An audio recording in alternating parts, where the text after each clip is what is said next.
Владове, това е ябълка, задното гледайте. Подхождайки към едно дърво, ние не просто кълтваме нещо какво се видим,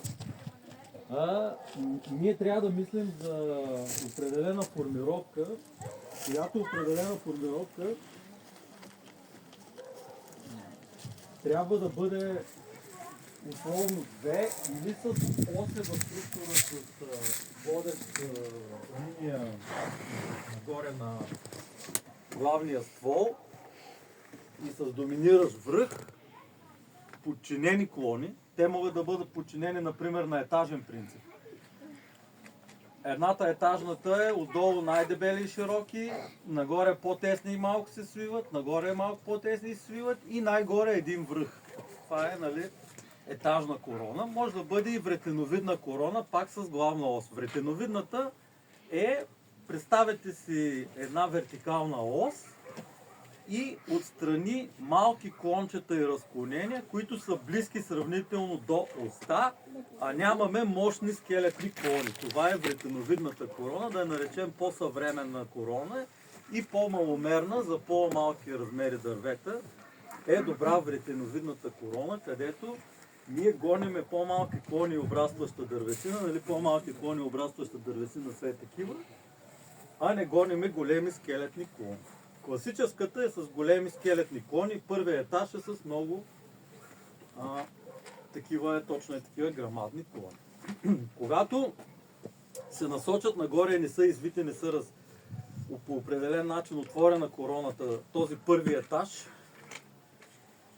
става горе състезание за Слънцето във височина, дето ви казах, че се състезават на всякакъв принцип горе за небето. И растежа се изнася горе, тук спира да имаме растеж, тук нямаме клончета, разклонение, обрастваща дървесина, което е лошо, а се изнася нагоре във върха. Резидбата трябва да се запомни, че след резидба, нали, сега в този мъртвия период зимата се прави, пролета може да се започне дори декември, хората, които имат много дървета да режат и започват още след листопада. Но е сега февруари-март, добре за резидба за повечето овощни дървета. Резидбата, като я направим и дървото пролета тръгне да се размъсва, запомнете, че точно където сме рязали, то там иска да възстанови. Какво ще рече? Ако тук сме прерязали, точно в тая зона, където са първите пъпки до отреза, тук ще израстват клончета. Ако тук сме прерязали, точно тук ще искат да израстват клони. Тоест в зоната, където режеме, ние предизвикваме растеж. Защо? Защото това е еволюционно заложен атавистичен акт и като е малко растението и като е по-голямо, пристига животно, изяжда му едната част и то там почва да расте, за да възстанови, нали? Щетата, нещо му е отнето, то го възстановява. И тук много хубаво се вижда огромната грешка, която се прави, е да се кълца най-нависоко отгоре. Хората казват, искам да ги огранича на една височина. Минава отгоре на една височина. Нали го виждате как е направено? Много отрези има горе. Нали ги виждате? Да. Към всеки един от този отрез, значи само на този клон са 1, 2, 3, 4, 5, тръгва нагоре една нова гора от клончета тази същата година и става една жестока метла, точно където ние не искаме. Тоест, тук е показано показно точно как не трябва да се прави. Да. Рязането на една височина горе е така слепешката е ужасяваща грешка. Отново казвам защо е ужасяваща грешка. Защото ние за следващия вегетационен сезон ще предизвикаме точно там растеж, където не желаем. Ние не желаеме горе да расте, а го предизвикваме. Така че това е основна, да я наречем резаческа грешка, макар че това, нали ти човек не може да го наречеш и резач, а по-скоро може да го наречеш кастрач. Значи, този тип резидба, който е в момента показан тук, той е подходящ най-вече за жив плет, когато искаме да го оформяме на едни тирове, но лятото минаваме няколко пъти с хръсторез. Този тип резидба е подходящ за жив плет, но не е подходящ за овощни дървета. Два големи проблема. Единия расте само горе, тук нищо не расте. Втория голям проблем който също е сериозен проблем, е, че колкото по-буен растеж предизвикаме, примерно при една ябълка, тя излиза от плододаване, а влиза в период на младенчески растеж, когато се бори за да направи корона и да е по-сериозно дърво. Те все малко се борят тия два процеса, силния растеж и плододаване. Така че тук много добре е показано какви първоначално грешки се постигат с човек, влизайки нещо да реже без да знае какво прави. И интересно е, че някои тъй наречени резачи я правят тая грешка, която е азбучна, обаче се прави. Какво можем да направим ние с това дърво? Трябваше да обикновено да се вижда. Първото се прави оглед. Нали казахме? Второто, ако ще се оформя на етажна корона с скелетни, ще направим така. Тези малките ще отпаднат, защото са много маломерни. Ако едното от тях е в правилна посока, ще го запазим и ще ви покажа как ще го засилим. Нещо, което е с остър ъгъл спрямо водача, направо ще бъде премахнато. Когато имаме много остър ъгъл, а са минали години, то вече се е вдървесенило, ние не можем да отворим този остър ъгъл. Когато е младо, ние го отклоняваме, привързваме го, оформяме ъгъла. Но когато вече е вдървесенено, надебеляло, ние не можем да постигнем желаният ъгъл. Два шанса да получим желан ъгъл вече. Или се оставя едно малко чуканче и тук от спящи пъпки да избие и после с до резидва да се подведе клонче, или в случая ще можем да използваме друго клонче, което е в подобна посока. Аз, примерно, ще го премахна той от дъно, а ще засиля тоя. Как ще го засиля? Ще го засиля с сравнително силна съкратителна резидба и той след тази силна съкратителна резидба ще откликне с силен растеж тук и ще замести този клон като скелетен, да го наречем като скелетен. А той защо го махаме? По две причини. Че е конкурент на върха, състезават се за светлина горе, че са в еднаква посока. Как се разбира, че е конкурент? Те са в еднаква посока и са сравнително еднакви по диаметър. Това означава конкурент. Тук също, това предварително ще го премахна, за да се ориентирате какво имам предвид.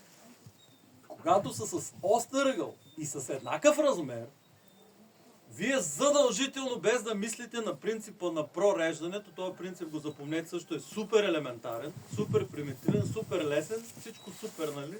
Хубаво, лесно, достъпно, разбираемо.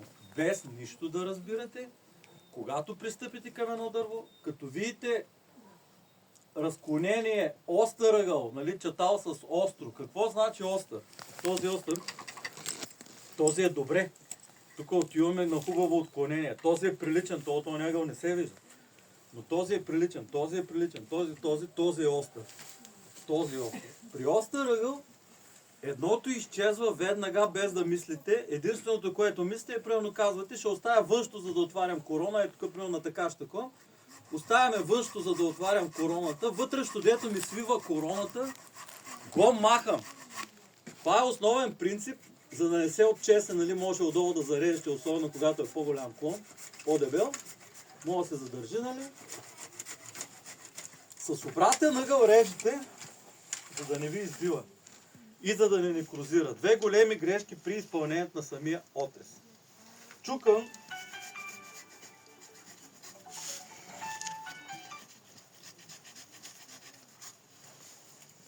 да оставяте някъде на отрез, сега прекалено голямо го оставям просто за да е визуализация. Чукан да оставяте е ужасна грешка. Три неща. Едното, от този чукан избиват безброй много клони, които трябва вторично, третично да почиствате. Защото вие сте извършили този отрез и тук има спящи пъпки и всяки други резервни и тръгва да избиват. Това е едната причина да не се оставя чукан. Дори да няма никакъв растеж на този чукан, излиза още един проблем много сериозен. Че тук от другата страна спрямо живия клон, тук всичко некрозира. Ако дори да оставите чукан, че е 3 см, е тук 2 см, зависи от размера на диаметъра, нарочно го отрязах така с хубав ъгъл обратен. Каквото чуканче оставите, от чуканчето надолу, тръгва една некроза, от която страна нямаме вегетация. Защо така се получава? Защото имаме уж нещо тук, а нагоре нямаме листа. Нали, примерно почистваме, дори да избие нещо сме го почистили, малко чуканче, избили са пъпки и ние ги почистваме.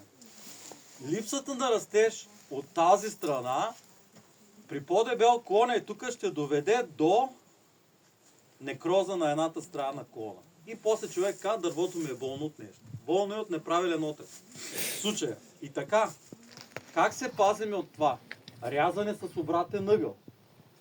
Сравнително по-навременни и по-малки отрези. Какво имам предвид сравнително по-навременни?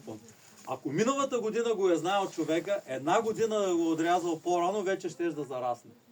Тоест, всяка следваща година е по-закъсняваща, ако не сте направили този отрез, за да пренасочите. Правилната резидба, когато искаме нещо да променяме по дървото, е чрез да го наречеме така нареченото пренасочване. Ние си избираме някъде на къде ще пренасочиме да се развива дървото като връх, като клони, като посока и извършваме отреза плътно до тази зона и от тук нататък вече соковете са строго пренасочени към новото положение. Когато имаме частично остър ъгъл, както тук, пренасочването е много лесно, много добро, тук ще залее. Когато имаме тъп ъгъл, перпендикуляр на дебел клон, сега къде да ви го покажа, то това ще отпадне, така че тук ще ви го покажа. Когато имате тъп ъгъл, тук отсам, за да се вижда по-хубаво, и оставите един чукан и още по-голям диаметър,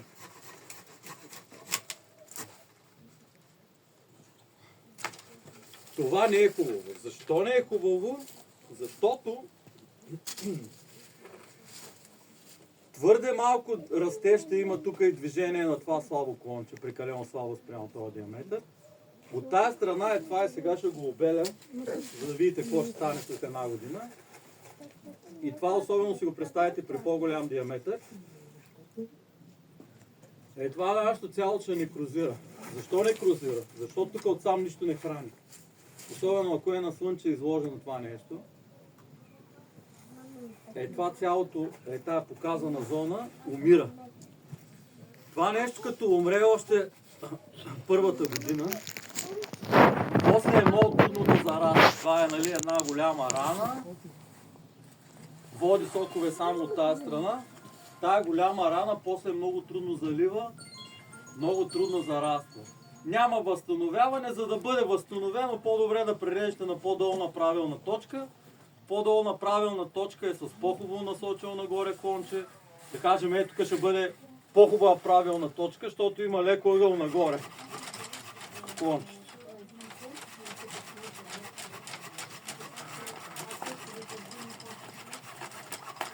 Тоест, вие можете белята от едната година, това обаче от невнимание, да видите какво не се прави.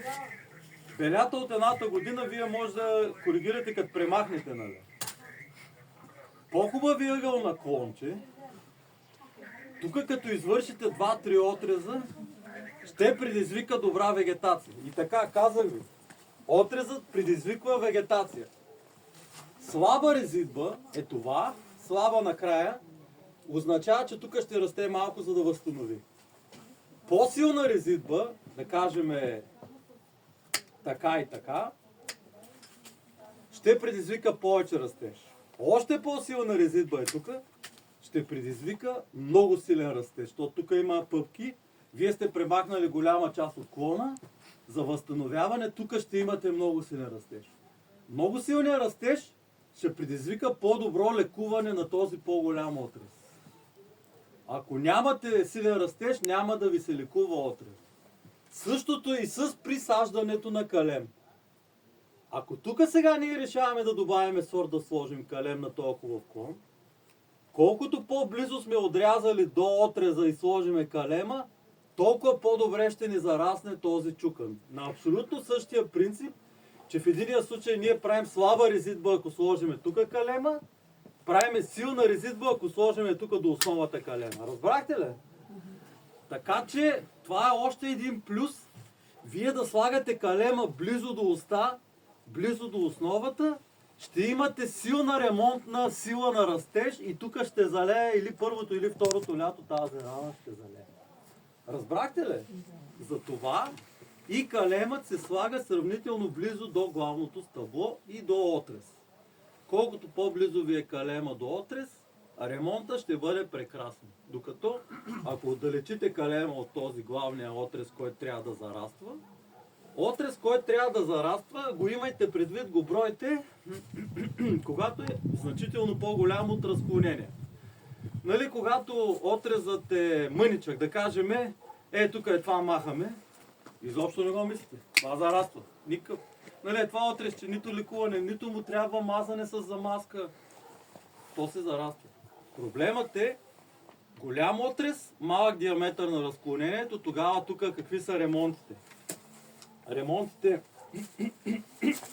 Самият калем добре ли е, че е близко до такъв голям Да. калем? Да, добре, казах, защото И той тегли храна. като сме извършили много сериозен отрез и се хване калема, по-добър ремонт тръгва тук, когато е близо. Да. Когато е далече, не тръгва добър ремонт. С енергията се насочва с голяма... Да, много по-силна вегетация. При по-силно съкръщение имаме по-силна вегетация следващия сезон. Силната вегетация, растеж, обуславя и по-добро лекуване на отрези. Този отрез, тук където направих едно отчесване, имайте предвид, грешка, щета, рана, която трудно зараства. Затова като се отрязва клона и се сваля, се прави на два пъти, се прави внимателно, от задната страна се зарязва. Друго, пренебрегваме, нали, това все едно не съм го отчеснал.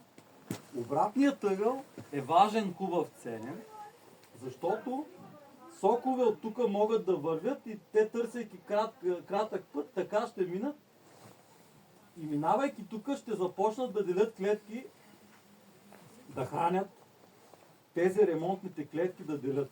Та поради това положение, ако не броим тази щета рана от отчесване, внимателен гладък отрез, растежът ще продължи тук и това нещо ще залее с така и зараства.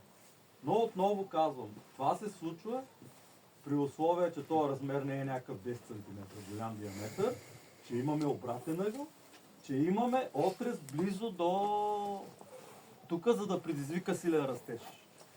Ако това е едно слабо конче и ние не сме му предизвикали с някаква резидба силен растеж, няма да може това слабо клонче да захрани тук и да зарасне тук. Разбрахте ли? Тоест трябва да добавим и вегетация, за да може да зарасне. Отнася се за по-големи от този диаметър, този е на долната граница. Вече по-големи от диаметри, отивайки към 5 см, много трудно зараства. Много трудно. Затова имайте предвид по-големи диаметри, че трябва да мислите дали ще води сокове и дали ще може да зараства след това. Не може ли 2-3 калема да се сложат и така да стане по-концентрирано? Може. Това после при присаждането ще го покаже, че се слага да ги наречем ремонтни калеми по диаметъра. Дори после да ги премахнете, изчистите, махнете. Първата година тяхната вегетация и втората, техния растеж ще залее тук, ще предизвика производството на... Така че при голям срез дори може да се сложи ремонтен калем, нали, под кора да се сложи или на странична купулация, който докато расте първата година, тук ще се храни.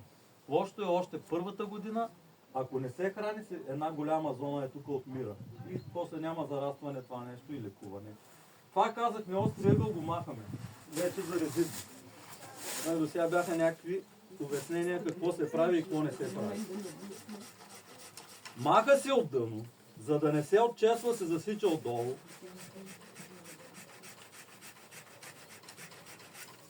От дъно не се оставя чукан, когато не ни трябва там клон. Ако оставяме чукан, там може да избият, нали, серия клончета. При черниците дори така няма ли да избие примерно? Черницата, тя има безброй много резерви, всякак Да. избива черницата. Точно да. А тук няма да избие. По-вероятно не. А ако избие, все пак какво правим? Еми всичко, ние може да го запазиме за обрастваща дървесина, може да го едното да го назначиме за скелетен клон, всичко може. Така. Понеже от тази страна много дебалансирахме дървото, от тази страна ние трябва да направим силна резидба, за да може да бъде стимулирано това да расте и да направи скелетен клон в тая посока и да балансира дървото. Какво ще рече силна резидба, че ние няма да режеме тук и нещо си, а ще си харесаме една пъпка, две тук, които ги има от подходяща страна, ще штракнем на тях и от тук ще пукне една силна метла, от нея допълнително ще се подберем правилния клон с правилния огън. Посока силната резидба ще предизвика тук силен растеж и ние ще може да създадем клон. Тук тези как да ги обособиме за скелетни или за допълнително. Понеже дървото решихме, че горе-долу ще направим някаква полуетажна корона или как да я наречем етажно в короната. Ще съкратя тук, ще запазя това, за да не отива това да доминира с върха, защото в момента се състезават и те с върха. Отделно страшно много дебалансира дървото. Ще прережа тук, ще запазя това. Това няма да го кастря, няма да го сека, защото аз съм извършил достатъчно кастрене, достатъчно сечене. Ако и тук продължа, ще извикам растеж тук, който пак ще иска да дебалансира. Затова правя така. Премахвам това, но това не го пипам. За тая година говоря. Не го пипам, отделно тук след това могат да се заложат плодни тела. Всичко това да бъде на по-ниска точка, за да не ми избягва плододаването само по върха и растежа само по върха. Прирязваме това, оставяме това. Това също на някъде, за да му сменя посоката, примерно ще оставя на там, другото ще го прережа. Но, прерязвайки нещо голямо, мислите, че ако продължите с кълцането, всичката вегетация ще извикате точно където не желаете. Тук защо не желаеме? Защото дебалансира, ние искаме да го балансираме. За да го балансираме, силната резидба оставяме на тия. А тук не е толкова силна резидба. Така че това нещо се съобразява. И сега ще видим за него. На върха, за да избереме един доминиращ връх, гледате си остав за нещо като вертикала, как върви, така, и да кажем идва тук. Идва тук. Другото ще отпадне, защото са сравнително остър ъгъл и защото са конкурент на върха. Малки клони разни или не се пипат, или се клъцват, за да се стимулират да растат според каквито желания имаме. Малките клончета, тъй наречената обрастваща дървесина, по тях ще заложи плодни пътки, тези. В никой случай не се премахват. За пример, при мен един дядо си има. Те вземат ножицата, излизат из двора, 70 плюс възрастни хора, и всичко, което го стигнат от земята, го махат. Той дали излиза си из двора, какво чистия. И вика Христо, ела, да дадеш един акъл, нали, разбрахме, че малкото и първите години, аз там се засели, разбрахме, че нещо поназнайваш.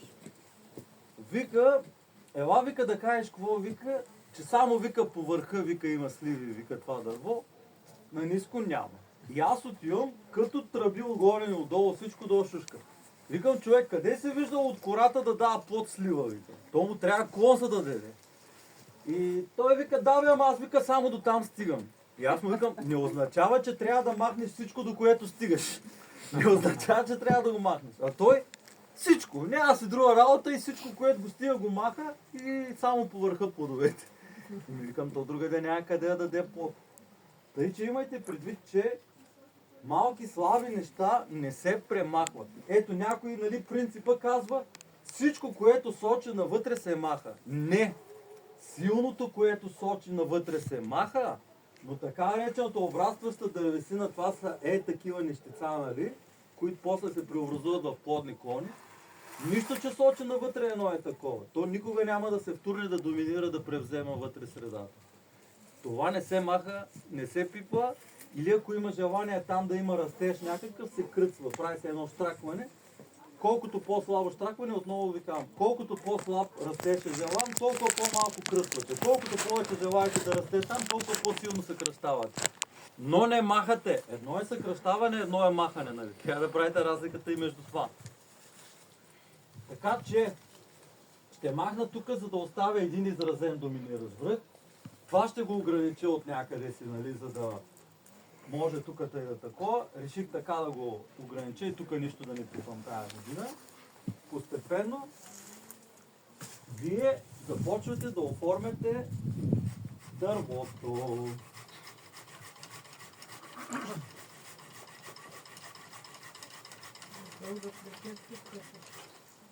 къса това. Да.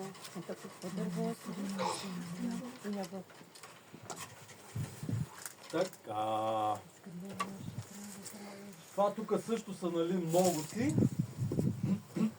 Хубаво е да бъде оставена една посока. Какво правиме? С тази една посока също важен момент. Също важен момент. Казахме, резидбата предизвика растеж.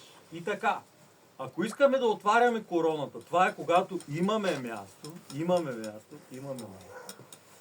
Ако искаме да отваряме короната, ние режеме в края, където се отваря короната. Какво ще рече? Ние ще щракнем тук, ще предизвикаме растеж тук и ще отваряме корона. Това е, говоря ви, когато имате място, искате широки дървета, клонисти, както се казва. Вие ще кръцнете по периферията, за предизвикате растеж по периферията, за да имате разклонение по периферията.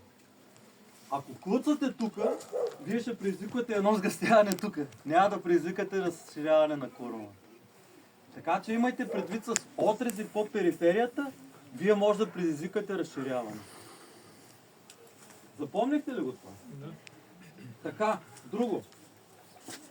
Тук сега избираме ли това нали, може да се наведе, защото позволява.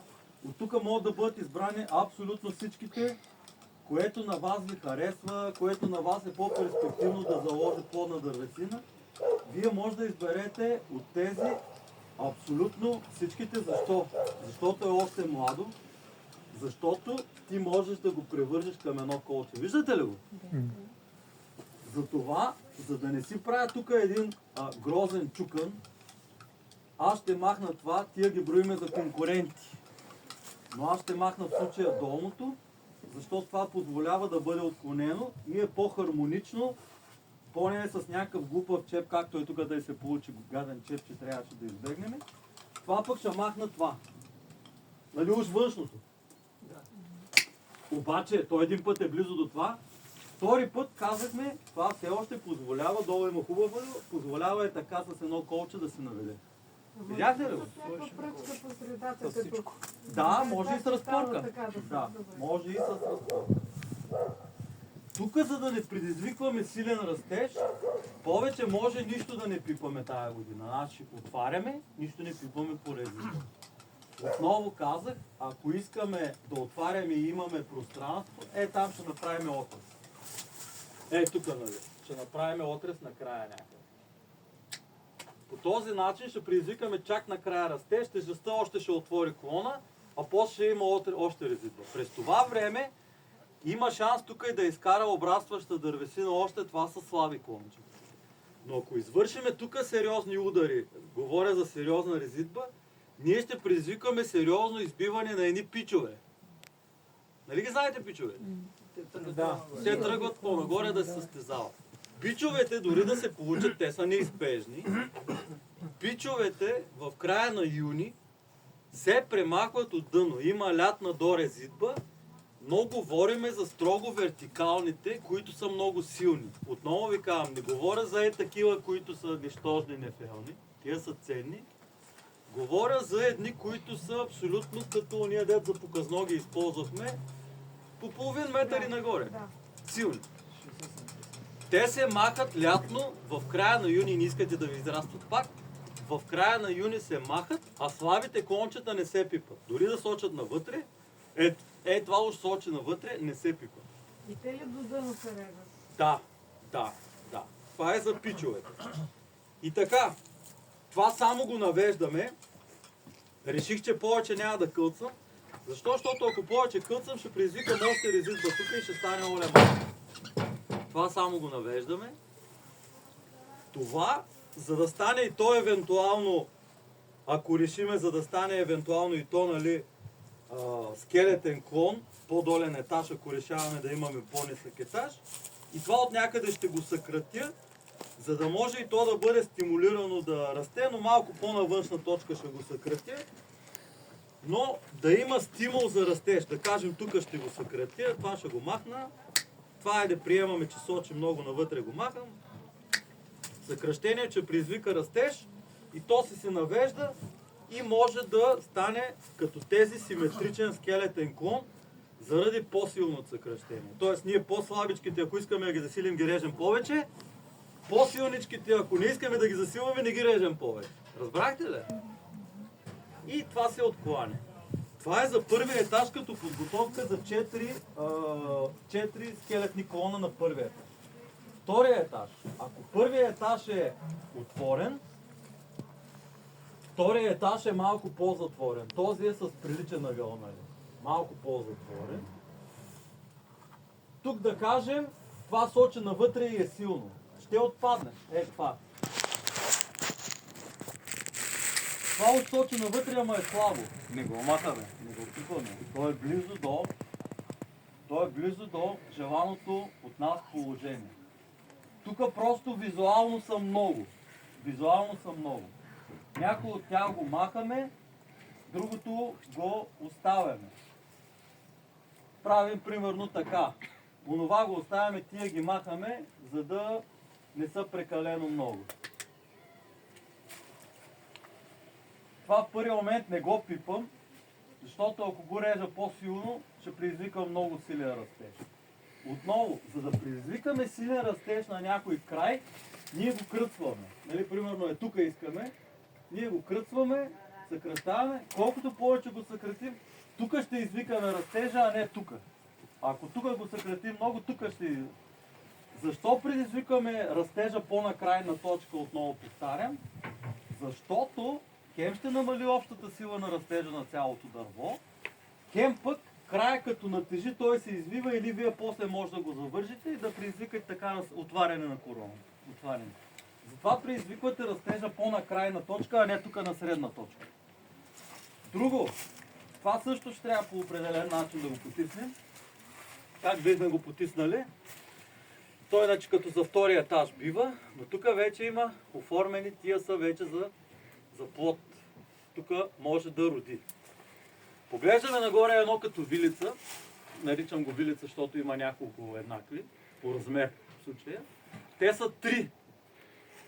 Поглеждам, че са 3. Обикновено когато са 3 е най-лесното число за запомнене.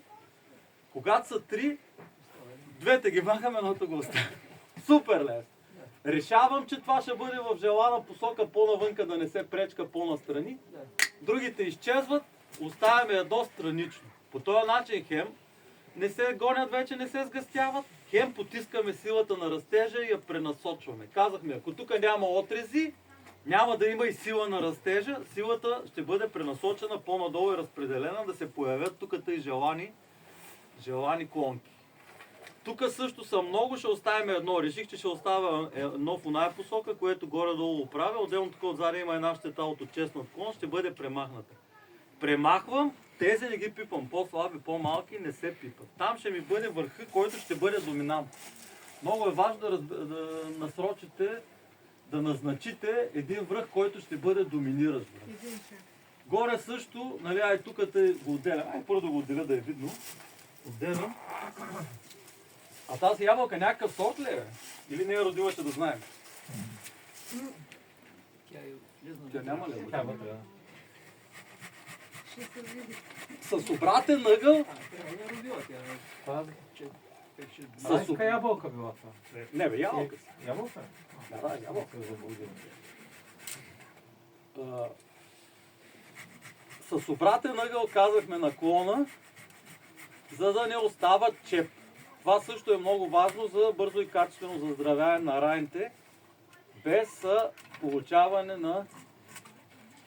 При круша и при ябълка, обръщам внимание, на всеки овощен вид има някакви специфики на резидбата. При круша и при ябълка обръщам внимание, тип етажна, тип вретеновидна корона формировка са много добри. Тоест те са с осева структура и с изразен доминиращ връх. Те са много важни, много добри, много устойчиви, дълговечни и така да седне такъв тип формировка. Да имате предвид специално за круши и ябълка, че такъв тип формировка, нали, с осева структура е много добре. Тук пак горе-долу трички са.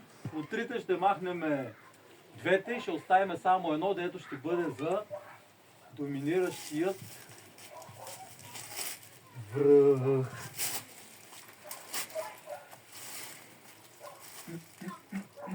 Кое да оставим, кое да оставим? Най-опростено и това ще оставим и това ще го штракнем.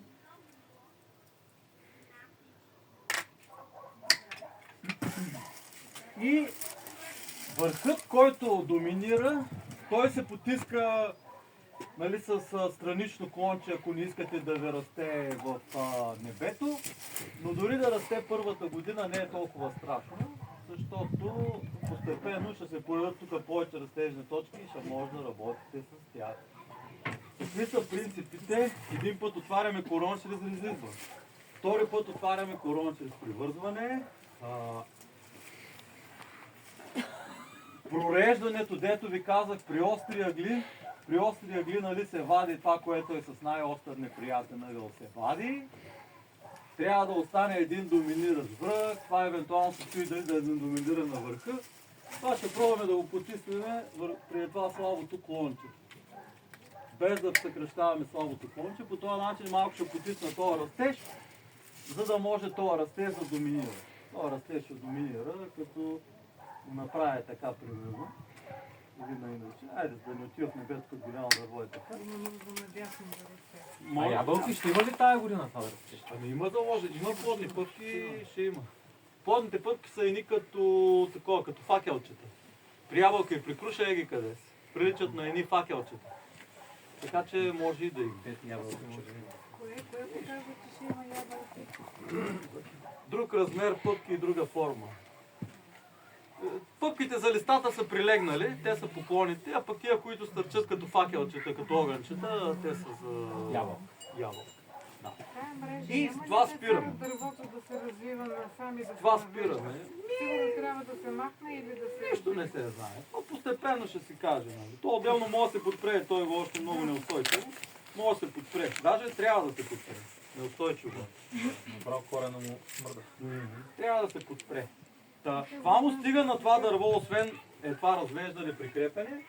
Това му стига на това дърво, защото ако продължаваме да кълцаме, ние ще произведеме тая година само метли. Така наречената силна резидба предизвика само пичове. И нищо друго. Да, така че в един момент се спира и колкото по-рано, като тръгнеш доста клони да сваляш, колкото по-рано спреш, толкова по-добре. Защото в другия случай става като гора от метли. Тук виж от миналата година присъдени. Дебело, има ли шанс да се разтвори още с някакъв четал между тях? Ще се поддаде ли с тази дебелина? Почти няма. Има ли нужда? Има шанс, ама може би малко има нужда, ама Няма да се поддаде. С един камък да го подпрем. това е присъден хинап. Едно момчето, като е моят ученик е идвало да присажда и тия двата хинапа са с хубав едър хинап. Те иначе са били някакъв древен полудив хинап. И Това ли е спина? хинап. Хинапа, онова дед го опит... то всъщност не е виден. Хинапа, знаете ли какво е? Всъщност е... Да. Не се го виждам. Някъде му викат... Как му викат? Форма изглежда. Китайска форма. Или като тройна шипка, троен размер. Тук са сложени 3 калема, те пък и трите са се хванали Донеси една и шапка. всъщност са прекалено. Сега ще видя как ще ги окастри, ще ги съкратя, защото са прекалено много, нали, за това адреса. Он също е присъден. Да, той Емо ги присъди и той каза, за по-сигурно ще сложиме по 3 калема Те всички и трите и на двете дървета се хванат. Ето това е хинап. Хинап, който иска да опита да... Много полезен за белия Европа. Добре, не се ли казва също си една другото коло, което прави горчица? Ой, виж, произнася се по друг начин, но се е с хъщ. Това е хинап. От Хасково сигурно е нещо. Финап. Аз съм живяла в Хасково. Пък има и друго, дет му викат и финап, ма забравих на кой му викат финап. Не същото? На също ли му викат финап? Просто някъде из България. Във Варна финап. Във Варна е финап. Да. Там колко го виждам, това не съм го виждала. На много места. Топа много се оплел. То враснало са буквално с лентата. Не са развили. Какво е да си хапкам за 9 листа? Май стевия. Салвия. Салвия. Тя да е това как да го окастря. Понеже е тръгнало много на една страна да расте, или трябва да се превържи, Много ли са близко? ще го съкратим. Ами са и близко. И такова. Най-елементарното е, тук са две, едното от двете отпада. Другото, когато са тия прекалено близки с остър ъгъл, едното от двете отпада, защото този остри ъгъл след време може да предизвика Без на един клон. отчесване. Нали? След време може да предизвика отчесване. Така че едното направо ще го махнем. Да видя другото. Здравечко ли? Здравечко. Сраснали се. Това ще стане ли много? Едното направо ще го махнем и това ако му трябва някой хубав кинап едър и има къде да го приложи, може да се вземе калем. Той къде трябва да бъде приложен? Аз направо му ще взема едно и ще го И вкорени. Не. Не може да се вкорени? Трудно се е. Дай му да се резне, ще се реже. Това леко ще го съкрати. Може да го отрежем. А той на още какво? едно Само на парче. хинапля може да се вкори? За още някой. Защото аз нямам. Да, бе, Това да. как може да го вкорениме? Само върху Никак. хинапля. Направо в земята? Не става. Какво значи никак? Не става. Трябва да се присъди. Върху? Върху какво? А върху какво може да се пресъди? Костилко. На хинап пак, бе. Трябва да е пак на хинап. Само да се Просто един е див такъв, да го наречем плодив, по-дребни плодове, а този е седри плодове. Този е с сорт със седри плодове. Не му знам името на сорта. Костилка мога ли да го започна? Дали се развива? Това някой харесва ли го или остана така? Е така, съкръщаваме го малко. Няма да изкървам. Дай ви така или иначе едното ще трябва да го отрежа. Да, искате ли едно? Ама това казва, че само върху сенап може да се пресъди, пък аз Майка нямам. ще пробва, пробва и ти. Харесвам, искам да го имам, ама трябва да си купя цяла фиданка явно. Еми да. Те са скъпи хинапите, не знам, що 30 лева. Ако имате вкъщи един сенап, Защото е за белия дроб.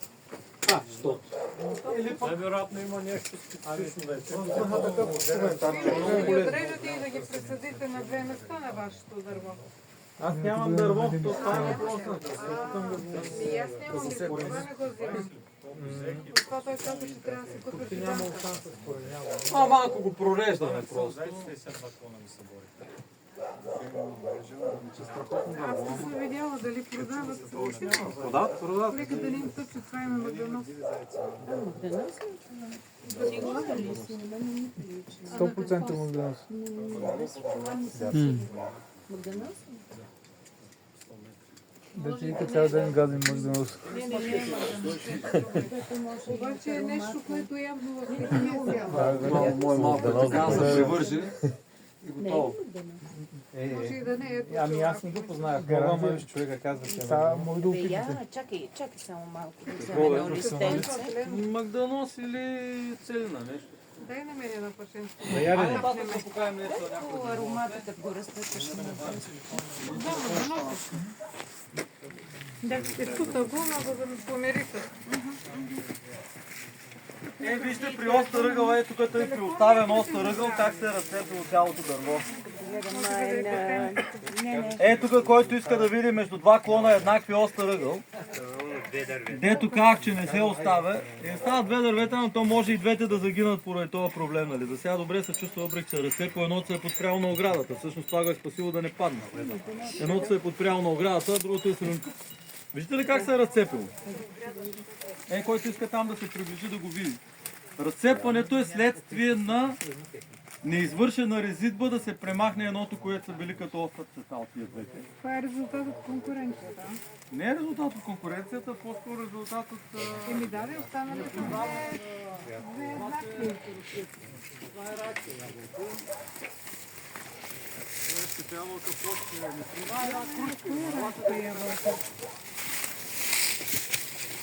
Kako sledila račke jabolka? Svoje?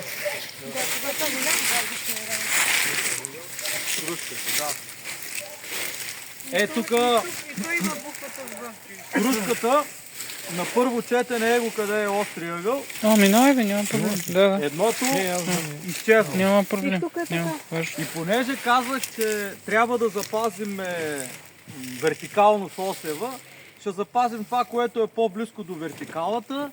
Другия вариант е като е младо дърво с привързване, ние да вертикализираме другото. Да кажем, ако по някаква причина ни харесва повече този клон за водач, ние трябва да подпреме, привържеме дръвчето, за да е по-близък той до вертикален и да премахнем този. В случая ще премахнем този по-големия, защото нали, дебалансира дървото, нам си какво си. А ще запазим този, който е с осев характер. Обаче приемате Ама къде това си дърво би ли трябвало да маха един гром? В ръката си. то в ръката ми. Да, защото едновременно държи ножичка. Тук стартирам на принципа, дето ви казах, прореждане и махане на от двете едното при остър ъгъл. Когато имате остър ъгъл с еднакъв размер клони, стъбла, въобще не се чудите, ами едното го махате. Едното го махате, това пак не се откачи. То се закачи на другия клон.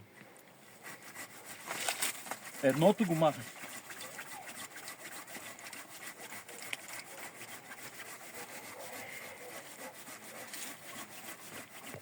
Оставяйки ги двете, почва да се състезават за слънце и дървото ви само за 3 години става 10 метра високо и вие викате, това дърво изхвърча в небето. Една от причините да изхвърчи в небето е заради тази конкуренция, която настъпва между самото си дърво, между неговите вертикализирани клони. Нали разбрахте? А какво е това дърво? Круш.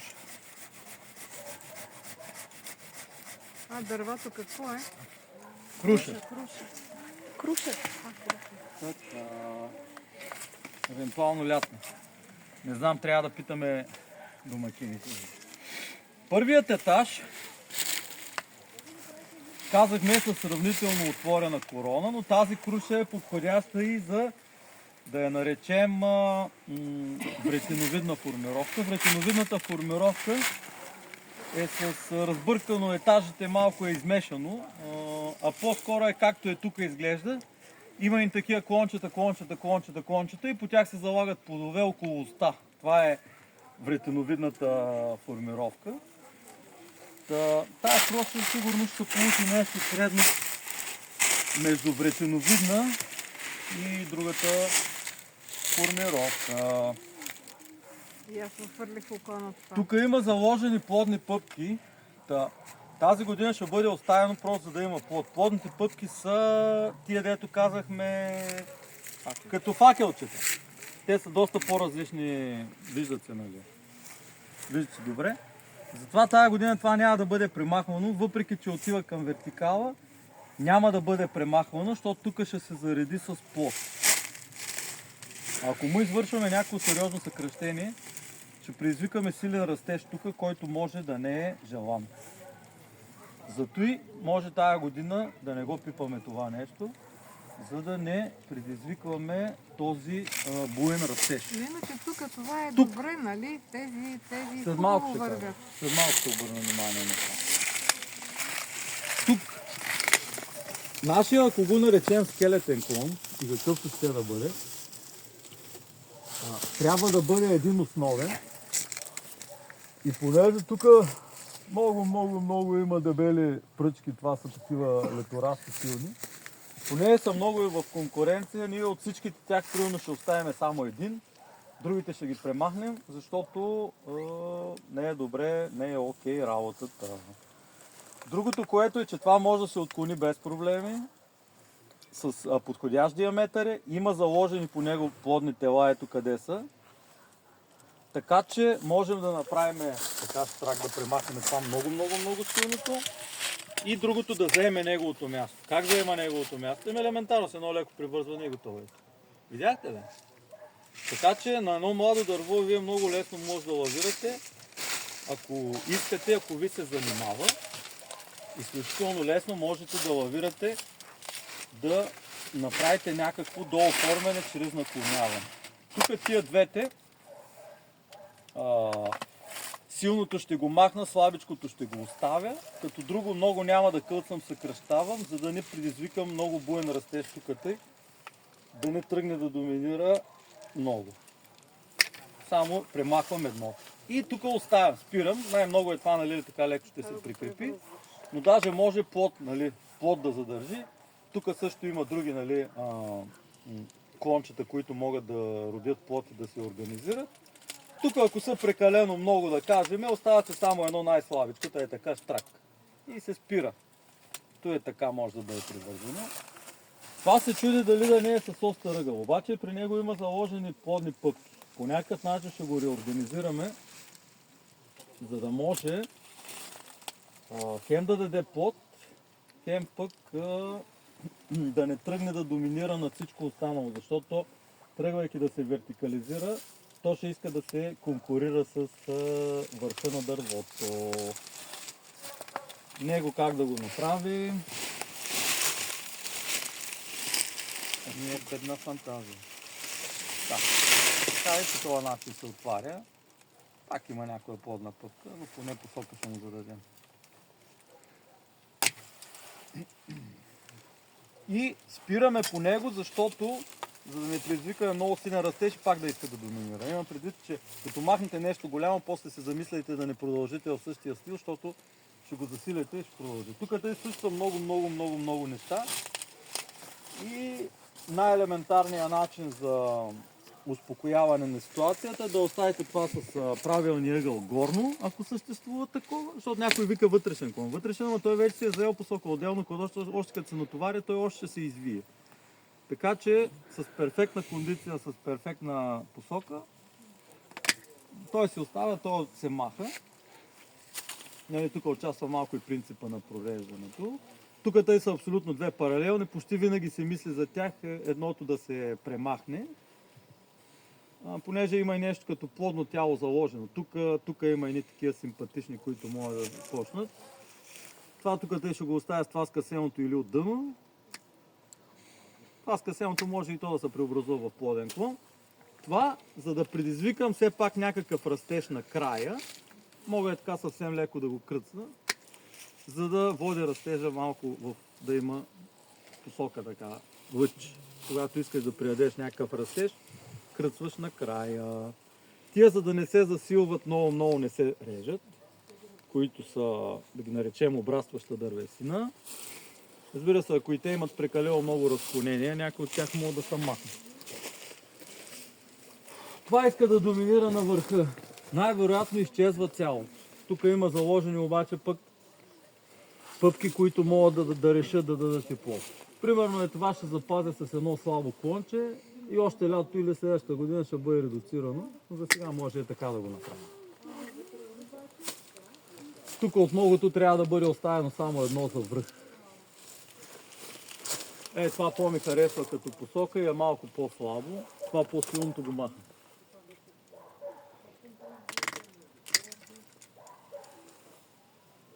Това е изсилило се нагоре, горното го махам, странично го оставям. Заради посоката ли избрахте да махнете това? Горе-долу. И заради посоката, и заради силата. Махам? Да. Когато са две клончета едно под друго е така стоейки, те са с абсолютно еднаква функция почти. Е така, гледайки ги, нали? Двете са с почти еднаква функция. Едното изчезва. Това е някакъв размер до около 30 см, зависи каква формировка искате на дървото, до около 50 см. Когато са с еднаква функция и с силнички сравнително и така насетне, едното отпада. Аз решавам, че това по-силното ще бъде премахнато от дъно. Нищо, че веднъж вече го рязахме. Махам го от дъно. Защото другото заема неговото място. Отделно тук, освобождайки се повече пространство, ще имаме още обрастваща дървесина, която ще може да даде качествен плод на по-ниска точка. Тук, понеже са много клонки, решавам кои ще оставя и другото махам. Да кажем, това се е засилило нагоре, махам го, но оставям, понеже тук има една такова факелче за плодно тяло. Тия, които са се изсилили нагоре, ги махам. Тук оставям това страничното, за да от трите махам двете. На върха, понеже са две, оставям едното. Нали? Преценявате си кое да се остане, другото отдън. И не се пипа друго, защото ако тук направим отрези, отново ще направим оня номер, дето ви казах. Нагоре метла, тук долу си стои старото положение, а само по върха растеж. Разбрахте ли? Тоест, растежа по върха се потиска само с пренасочване, с оставяне само на един единствен изразен връх. И като искаме растеж на по-ниски точки и по-далечни, примерно периферия, имаме пространство за разширяване на дървото, трябва да извършим отрезите точно по периферия. И какво още едно? Свалихме доста клонак от едно сравнително силно растящо. Отзаде зад нея има клони, зад нея има клони. Ако продължим, нали сега някой би казал и сега е гъсто. Ако продължим да разреждаме, ние наистина ще го направим на една метла. Защото резидбата ни е станала прекалено силна, като за първо влизане за резидба. Определението за силна резидба, първоначална, е над 30-35% от клоновата маса. Тоест, ние ако сме свалили 1/3 от клоните, сме добре. Обаче ако сме свалили към 50% от клоните, нали тия като ги преброиш при мен, вземаш ги, ние май свалихме 50%. Значи вече сме с силна резидба в тая круша. И ще очакваме буен растеж, което не винаги е желано. Нали, А при по-стари дървчета? При по-стара дърво може над 50%, ако искаме да му засилим растежа. Нали, то е друго, ако искаме да го... Моля? То е райска ябълка. Това как може да се оправи? Райската ябълка дори на принципа малко на прореждане си е супер. Прореждането, нали, някои от клоните да ги извадиме. Може да взема след малко по-голямо трионче, ма дай да отидем при уния обратно дървета. До година Там при уния по-големите. това до година да го реже ли? Може да отпадне. Да. Доктор това казва, че сега го оставя, защото е много близко, но защото има оплот на вода. Има отделно, вижте колко клони свалихме. Трябва да се отрежа отдолу. Да. Тая круша трябва да питаме Божанка какви плодове дава. Може да е хубава. Млада е, Поиска още някой не да сме, Не е ли родила? Не сме Но яли от круша. разсадник ли е купена? Каква е? Да. Круша.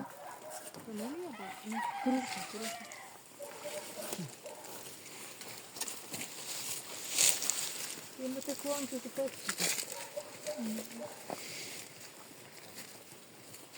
Нямаме клон, крушачка. Клон, крушачка. Колко пари? Отмирането. Те отпреди това може да се изсъкнали, но после се получава при неправилна резидба. Вижте неправилната резидба с чукане. Оставяйки чукан, не само той хваща гъби, ами от същата страна неговата, ето тук, защото отдолу е живо, нали? Къде отдолу е живо. От същата страна неговата, дето ви казах, че всичко некрозира, в случая горна страна, ето като разчоплиш, ще установиш, нали, че всичко е мъртво. Той клон изцяло ще отпадне, защото е много зле вече. От страната на чукана, особено горна, всичко отмира. Защо? Защото лятото дървото се изхитрява да води сокове само отдолу, където е на сянка, където нали, слънцето не ги суши. А горната част на тялото, на клона, нищо не води, защото няма горен клон. Тук е отрязано, няма горен клон. И горната част на клона некрозира. Такъв клон само до 3-5 години се скапва много неприятно, ако е извършена така неправилна резидба в случая с такова. Ето къде е върха, дори от буря да се е щупил, тази страна къде е некрозирала от там, че ще го разпи. То пък кората е твърда тук. Ага.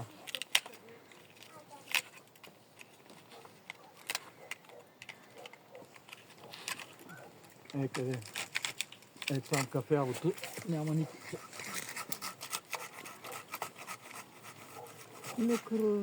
Некрозирал, значи микролокво. Атрофирал се едно сам. Микролокво. Тук вижте е кафяво. Некрозна тъкан. Тук е кафяво, е мъртво. А тук ще видите къде е живо, заради това, че храни оня клон отляво. И той е станал рязко чупенето и рязко му е спрял тока. Тук то отдолу ще излее светлото.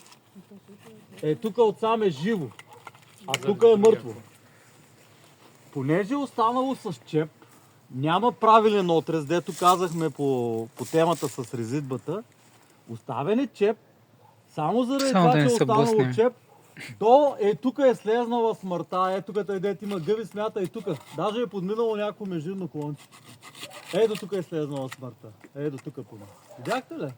Това е много подобно с този долния клон. Подобна ситуация, като този. Дето казвате, че тук отдолу има малко соко. Подобно, но това хем е вид връх. Тук е така. Това хем е вид връх, това е хоризонтален клон долен. Това хем е вид връх. Заради неправилна резидба и най-вероятно в неправилен сезон лятото се е изчупило. Долу тук и чак е отмряло. Тая голяма щета, почти никакъв шанс да зарасне. Трябва да се пререже от тук долу някъде, за да може да се възстанови. Тя не цялата кайсия страда вече, де. Но мисълта ми е, за ремонт на онова, вие трябва да прережете чак и тук нали, някъде, от дъно, от по-ниска точка нали, да премахнете, да запечатате и така насетне, за да може да се ремонтира ония проблем. Затова просто тук ви обръщам на това дърво внимание, че неправилната резидба води до много големи щети по стъблото и по скелетните клони, които не мога да ремонтирате тук така после. Трябва да се кълца яко. Такъв голям дебел, пак ли така се реже или не трябва? Много голяма рана. Такъв голям дебел, това дърво, най-правилният му ремонт, защото до тук да са стигнали чак къде са, да се отрежи и да изби на нова сметка и да се запази стъбло. Най-правилният ремонт на това дърво, ако въобще подлежи на ремонт, е някъде от тук. Няма да видим другата. Много оптимистично. Аз просто сега някакви посоки да ви дам.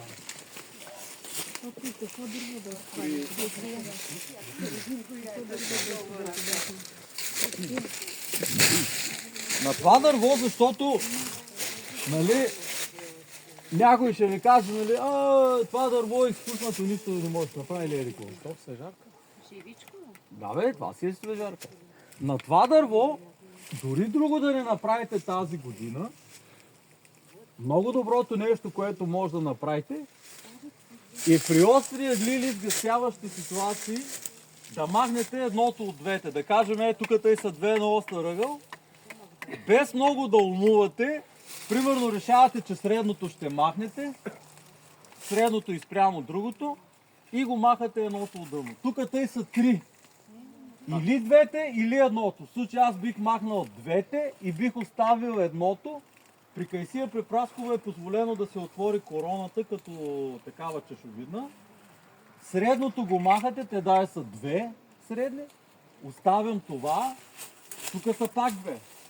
И от тези двете едното изчезва. Решавате според разположението на оставащите клони или това го махате направо от дъно.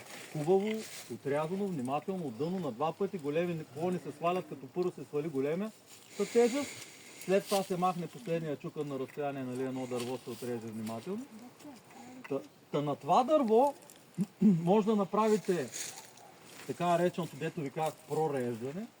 От две се маха едно, от три се маха две или едно и отваряне на короната леко към чешовидно. И повече слънце ще влезе, ще могат нови клони да изкарат постепенно. Това дърво, нищо да не се качите по него да правите. От земята тук се стигат тия разклонения. От земята, ако свалите 3-5 разклонения, вие вече доста сте направили за това дърво. Започне да се оправя. Нали? И за първата година дори с това сте достатъчни. Горе нищо да не сте пипали. Защото така или иначе ви казах, почвайки и плодове и да има, ще са по-едри. Защото между по-малко точки се разпределят нали, хранителните вещества, но и ще влезе повече слънце в короната, без да сте се качили навърх. От тук, от дъно. Нали, тия дето ви казах. Хайде да погледнем и други. Това е някаква джанка. Това не знам. Те, които остават, как са режат, те да кажем на следващата година? На следващата Те година, дългите, които остават. на следващата година и те на абсолютно същия принцип. Кой е абсолютно същия принцип? От 3 се махат 2 или 1. Където има като вилици такива, преценявате и прореждате, разреждате. А иначе като дължина, тук има доста дължина татъка. Трябва ли да се скъсява? Трябва, ама по-натам. Първият момент, като се извърши така нареченото прореждане, ще се даде възможност да изкара млади клони от тук от там, постепенно тия млади клони ще заменят други. А през това време пак ще може да си имате плод. Младите на следващата година махат Да. някой друг Да, възрастни. да. Първо, с едно такова дърво изоставено, да го наречем, се започва с прореждане и горе, дето ви казах, ако минете горе с един специален удължител да прережда на върха, ще направите ужасна грешка, защото ще ви расте пак само на върха, на високо. А повечето ще не е желано да ви расте по върха. Това череше. Ей, тя зама лето, дай да обърнем внимание на това череше. Тие що ги носите? Ми бях събрал ги за калени. Ага. Събрал за калени. Черешата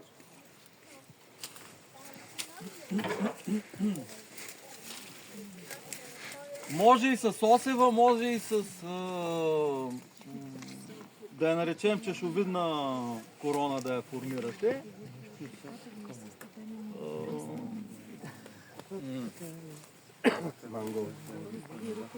Да, така не е ли добре едновременно еднакви? Ми горе-долу да. Горе-долу да. Тук в височина, където има сдвояване, тия сдвоявания в първия момент ще бъдат махнати. Нали, сдвояване имам предвид, че Два паралел. два паралелни, нали? Единият от двата, който се прецени, там се маха.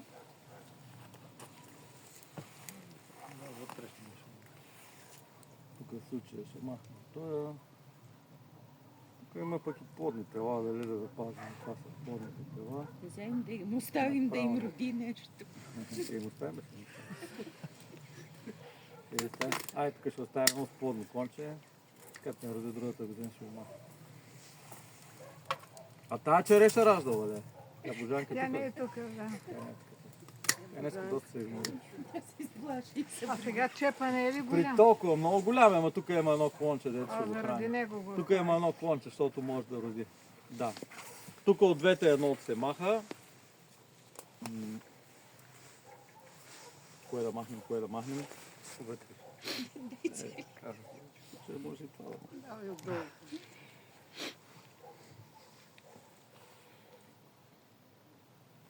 По-скоро това, нали, да е по-далече от другия клон.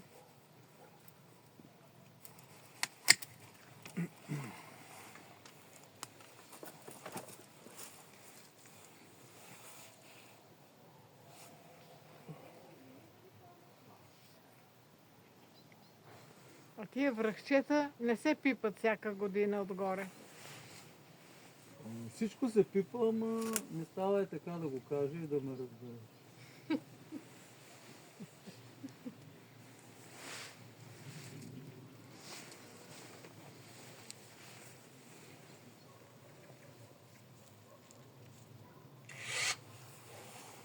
Ще го резна от тук. Ой, Това ще го резна от тук. да не препадне Божанката. Вау! Череши до година. До година, ама много. Ще дойдем до година.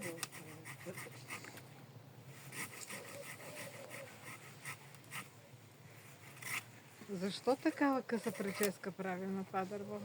Нарочно. То е ясно, че е нарочно. Година дойдем да урежем и останалата част. Няма ли висока стълба за това? Да. Така ще оставим тази череша. Свалихме доста клони. Тя си има плодни пъпки достатъчно, така че ако е решила, че ще ражда тази И година. все пак, каква беше идеята, Има. че те да ги махнахте? Отваряне на корона. Защото на един невеж му изглеждаше добре, че беше така като чаша, наистина. Състезавайки се в по-голяма височина, в каквато бяха, Да. изпадайки в конкуренция, само за 3-5 години това дърво ще стане наистина 10 метра високо. Когато е 10 метра високо, предимно птиците ще го берат, нали, там скорци, врабци и такова.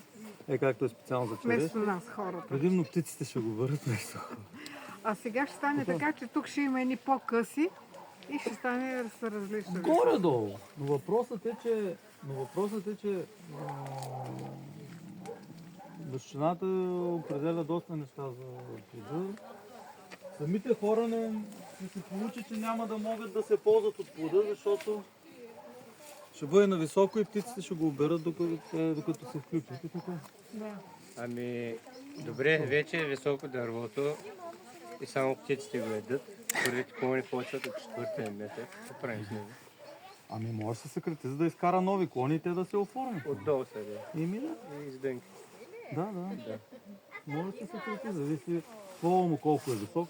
Ако ствола му, първото разклонение ми е мисълта, ако е над метър, се реже под първото разклонение. Ако е над 4 метра. Ими е лично. То какъв дървесен вид? Череш. Черешта има една друга особеност, че големите череши, височината им се сваля постепенно, да кажем с по 3 метра на година. Това означава, че не щеш, постепенно отгоре надолу ще се качиш, първата година ще отрееш нещо, другата година още. Постепенно, в рамките на една година да свалиш височината на стара череша и може да загинеш, специално за черешта. Аз това те питах кой е овощен вид. Специално за черешта не може така да се сваля, ами трябва постепенно. Затова качваш се от някаква височина сваляш. И рязането е на принципа на пренасочването. Прерязва се над някакъв клон, над два клона, нали има разклонение сложно. Ти прерязваш над сложното разклонение и го оставяш, за да може да си храни, нали, да си такова. Следващата година си запълнал. Те ли малко са на етажи на череши. Не знаеш как черешите малко са така на етажи, поне класическата череша. Слизаш по 2 или по 3 етажа на година. Едната година сваляш горните 3 метра, после още 2-3 етажа по-надолу сваляш и така постепенно по етажи режеш се от дъно, а се оставят разклоненията, нали? Точно до разклоненията, където са. Тъй, че постепенно за черешата, иначе съществува голяма опасност да загине. Това е само за череш? Ами най-вече за черешата, да. Иначе при много от дървесните видове прерязваш. Групата средно градище много ни е студено, да си ходим. И вече когато избиваш, то всички то ще се мръкне след малко. Да, стъмва се, Постепенно така. децата гладни. Да. Имайте предвид също, и това обръщам внимание, при доста от костилковите е допустима чашовидна формировка. Това са, нали, кайсии, праскови, сливи, череша. Допустима е чашовидна формировка, но при круши и ябълки предимно се старайте, няколко пъти го казах, осева формировка. Т.е. има един доминиращ връх и другите са или скелетни и полускелетни клони, или обрастващи такъв. Зависи си наистина според овощния вид и формировката си има по-добра формировка и по-недобра формировка. Има маниаци, които те просто, това им е страстта, и добряци, който, нали, образно един маниак може да си държи круша на каквато си искаш формировка. Но той е маниак. Нали, той... Ябълка и круша, какво казва трябва да е? Осева. Едно водещо. Вертикална с една главна ос, нали, гръбнак. Пък при костилковите е допустимо и чашовидна нали формировка. там казваш само косно режеш? Не трябваше ли е така? Еми малко по-е така. Питам по принцип. Малко. Но принципно този ъгъл се. Малко по-е така, да. Малко по-е така, ама и така става.